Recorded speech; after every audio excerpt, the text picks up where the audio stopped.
হাই friends, কি খবৰ আপোনালোকৰ ভালনে? আজি আকৌ এটা নতুন ভিডিঅ' লৈ আপোনালোকৰ মাজলৈ আহিছোঁ। আহকচোন ভিডিঅ'টো আৰম্ভ কৰোঁ।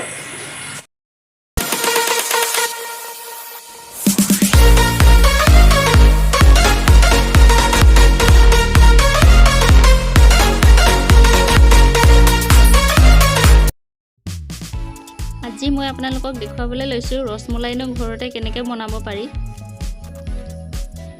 ৰসমলাই বনাবৰ বাবে প্ৰথমে মই লৈছোঁ 1 লিটাৰ গাখীৰ। গাখীৰখিনি মই প্ৰথমতে ভালদৰে উতলাই লৈছোঁ। এতিয়া মই গাখীৰখিনি ফটাবৰ কাৰণে অকণমান ফিটকিৰি পানী দি লৈছোঁ। ফিটকিৰি পানীখিনি দিয়াৰ পিছত কিছু সময় এনেদৰে লৰাই থাকিব লাগিব।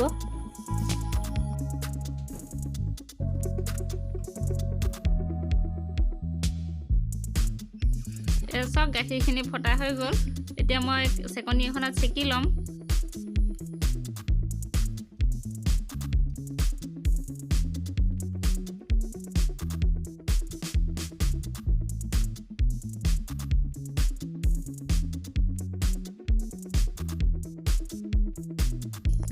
এতিয়া মই এইখিনি ভালকৈ কাঁহী এখনত মুঠি ল'ম।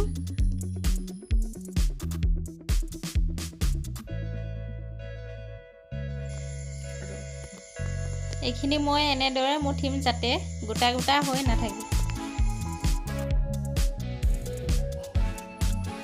এয়া চাওক ভালদৰে মঠা হৈ গ'ল। এতিয়া মই গোল গোলকৈ চেপ দি ল'ম।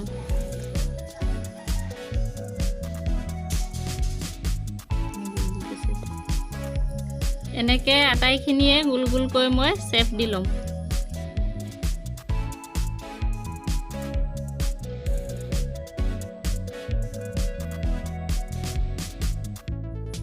এয়া দেখিছেনে মোৰ গোটেইখিনি গোল কৰা হৈ গ'ল। এতিয়া মই কেৰাহী এখনত 2 গিলাচ গাখীৰ গৰম কৰি ল'ম ভালকৈ।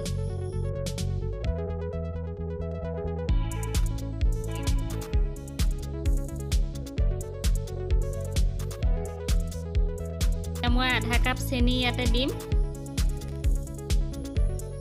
চেনিখিনি দিয়াৰ পিছত কিছু সময় এনেদৰে লৰাই থাকিম।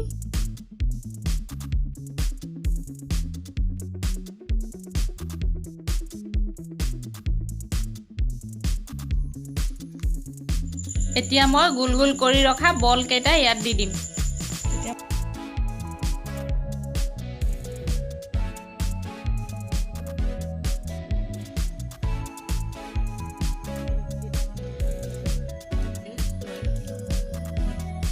এইদৰে মই প্ৰায় 15 মিনিটমান সিজিবলৈ দিম, মাজে মাজে লৰাই থাকিম। এতিয়া মই ইয়াত 2টা ইলাচি দিছোঁ।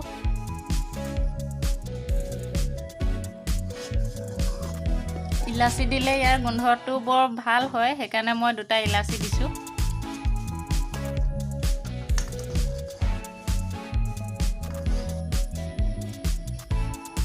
গাখীৰ আৰু চেনিৰ ঘোলখিনি ডাঠ নোহোৱালৈকে এনেকৈ কিছু সময় উতলাই থাকিব লাগিব।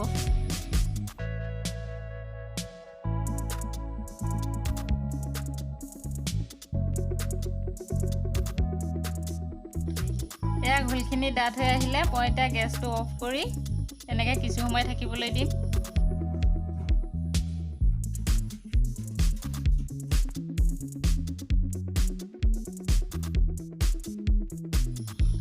প্ৰায় 5 মিনিট থকাৰ পিছত এয়া চাওক মই বাতি এটাত উলিয়াই লৈছোঁ।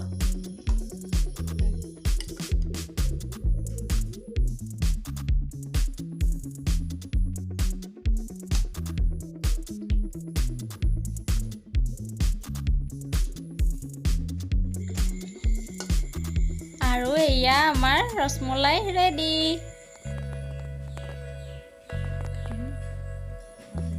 এয়া চাওকচোন কিমান সফ্ট হৈছে, ইমান সহজতে কাটিব পাৰি।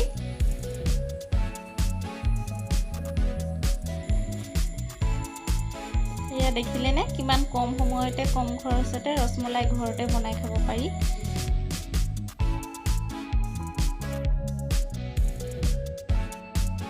ভিডিঅ'টো চাই আপোনালোকে কেনে পালে জনাবচোন। আজিলৈ আহিছোঁ তেন্তে, বাই।